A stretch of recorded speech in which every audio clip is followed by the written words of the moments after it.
A wealthy man had spent millions trying to give his mute daughter a voice. No treatment had worked. Then, on a crowded plaza, a poor girl in rags offered her a strange murky drink. The crowd mocked, the father boiled with rage, convinced it was poison, but when his daughter drank, the unthinkable happened. A single word changed everything. Before we begin, tell us in the comments what time it is and where you're following from. Let's start. The urban plaza vibrated with footsteps and chatter, but Emily heard none of it. She only felt the weight of the silence that gripped her throat, the same silence that had imprisoned her since birth. At 7 years old, the blonde little girl had never uttered a single sound. Doctors, therapists, even clergy had tried to fix her, but all had met with failure. Her father's fortune couldn't buy her a voice. She stood near a fountain, clean blue cardigan over her patterned dress, her fair hair catching the sunlight. Her eyes followed the curious crowd, but she remained silent, eternally silent. Then a figure approached. It was a girl slightly older, but from a different world. Her skin was stained with grime, her grey dress clung to her frail body, her braids were held by a faded pink string, her palms rough from begging and scavenging. Her name was Celeste, though no one in town bothered to ask. To them she was just another stain on the pavement. Celeste stopped a few steps away, pressing a dented plastic bottle against her chest. Inside, a strange liquid sloshed, murky and opaque with tiny particles suspended within.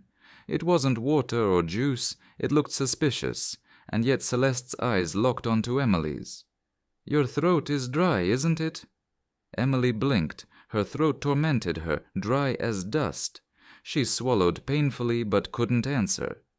Celeste stepped closer, whispering, "I've been watching you. You keep touching your throat like it hurts." "I recognize that look. I've seen it before." She held out the bottle with both hands. "Drink this. Just a few drops. It might help." Emily stiffened. Her father's warnings echoed in her mind. Never accept anything from strangers, especially on the street. But she couldn't tear her gaze from the bottle. Celeste pushed gently, her voice rougher now, almost pleading. "Don't think I'm crazy. I know what I'm talking about. My grandmother, before she died, made this for me. She said it was powerful. It's the only thing I kept after she passed."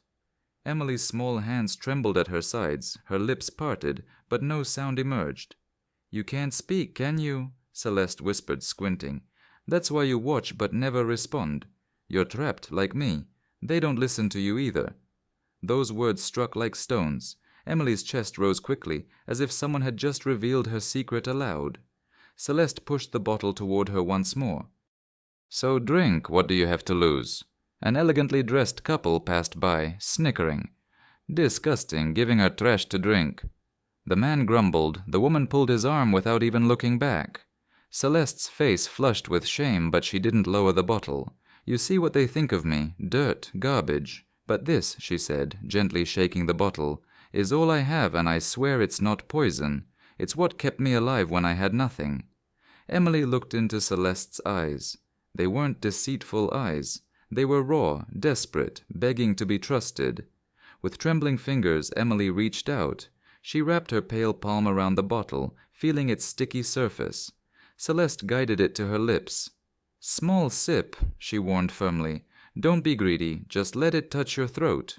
Emily tilted the bottle. The liquid hit her tongue, surprisingly earthy and bitter, unlike anything she had tasted before. She choked, coughing, eyes watering. Celeste cried out, snatching the bottle. "Don't spit it out, let it work, that's how it works." Emily coughed again, gripping her throat, but she didn't spit it out. She swallowed, her eyes widening at the strange sensation. Something warm descended, tingling, unknown. Celeste's face softened, a glimmer of hope in her eyes. "Good, there, you'll see. Maybe it will do for you what it did for me." Emily frowned, tilting her head. "I was sick once," Celeste explained quickly, her voice trembling. "I couldn't even breathe properly. Grandmother made this and forced me to drink it. The next morning I was better. The doctors had given up, but she knew. She called it a gift." Emily gripped the bottle tighter. For the first time in her life, something moved in her throat, like pressure seeking to escape. She gasped. "Get away from her!" the man roared. His polished shoes hammered the stone, his fists clenched, his face red with fury and fear. Celeste froze, clutching the bottle against her chest like a shield. "I didn't hurt her," she cried, her voice broken. "I swear." "Silence!" His voice thundered like a storm. "How dare you touch my daughter with that filth?" The crowd gasped. People in suits and dresses gathered, whispering and pointing. A homeless child feeding a millionaire's daughter. Everyone assumed the worst. Emily trembled between them, her small hand still on her throat. Her eyes moved from Celeste to her father, torn between the only man who had always protected her and the only girl who had dared offer what no one else could.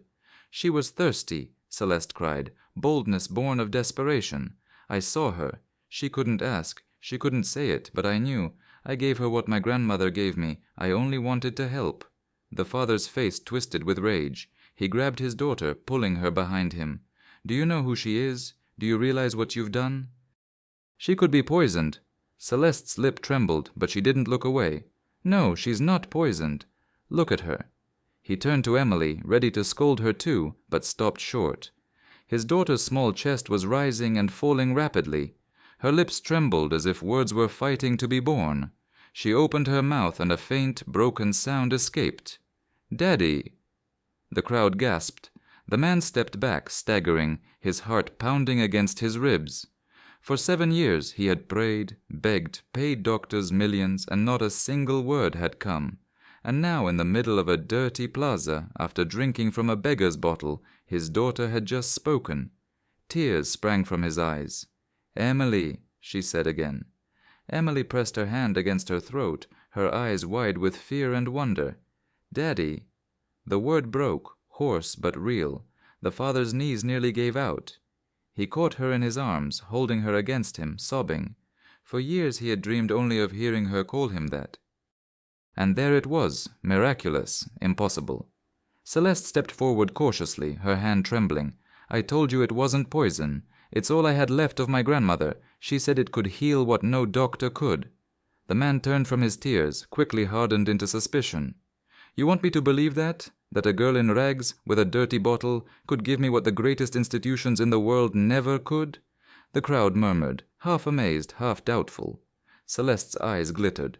"Believe what you want. I never asked for your trust. I just gave what I had. She found her voice. That's all that matters." Whispers rose. "It's a miracle," someone whispered. "That child spoke." "No, it's dangerous," another replied. "Who knows what was in that bottle?" The father's hand trembled as he held his daughter against him. He wanted to scream, call the guards, banish this filthy child from his world forever. But his daughter's small voice pierced his fury. "More, Daddy." It was weak but clear, undeniable. His throat tightened. He fell to his knees, holding Emily against him. For years he had promised her everything, castles, toys, trips.